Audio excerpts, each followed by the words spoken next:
نہ تھا کچھ تو خدا تھا۔ اعتقاد کی طرف ہمارا میلان۔ سب سے طاقتور نو قائم نہیں رہتی، نہ ہی سب سے ذہین نو، بلکہ وہ نو جو تبدیلی کے ساتھ سب سے زیادہ ڈھلنے کی صلاحیت رکھتی ہو۔ یہاں ایسے لوگ ہیں جو کہتے ہیں کہ ارتقاء مذہب سے متصادم ہے، یا ارتقاء کے قدرتی کرشمات کسی قسم کی ذہین اور ہمدان ہستی نے شروع کیے تھے۔ تاہم مگر کسی قادر مطلق خدا کا واقعی وجود ہے تو اس نے اپنی تخلیق اور انسان کے ارتقاء میں ایک بے حد طاقتور چیز رکھ دی ہے: خدا پر ایمان لانے کا میلان۔ قدیم مصریوں سے لے کر ازٹک تہذیب تک اور ازٹک سے لے کر رومن تہذیب تک، کثیر پرستوں، عیسائیوں، یہودیوں، مسلمانوں، ہندوؤں، بت پرست، شیطان پرست، ہر معلوم تہذیب کم از کم ایک خدا یا کسی مرکزی روحانی ہستی کے تصور کے گرد گھومتی رہی ہے جس کا ممکنہ تعلق کسی مافوق الفطرت دنیا سے ہوتا ہے۔ کیوں؟ کیا وجہ ہے کہ مذہب بظاہر انسانوں اور ان کی تخلیق کردہ تہذیبوں کا آفاقی جزو ہے؟ اب ہم یہ بات سمجھنے لگے ہیں۔ گزشتہ 2 عشروں کے دوران نفسیات و درائق نیورو سائنس میں انقلاب برپا ہوا ہے۔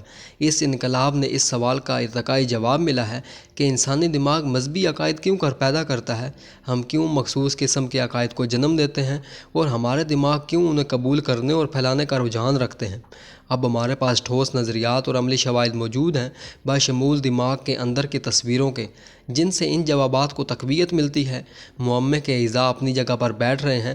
اب ہم اس سوال کے جواب کے لیے سائنس سے رجوع کر سکتے ہیں کہ کیوں انسانی دماغ مذہبی تصورات پیدا اور قبول کرتا ہے، اور کیا وجہ ہے کہ ان نظریات کی خاطر انسان اپنا رویہ تبدیل کرتا ہے اور مرنے مارنے پر تل جاتا ہے۔ چارلز ڈارون کا قدرتی چناؤ کا نظریہ انسانی ذہن کے تخلیق کردہ اہم ترین تصورات میں سے ایک ہے، اور شواہد اسے درست ثابت کر رہے ہیں۔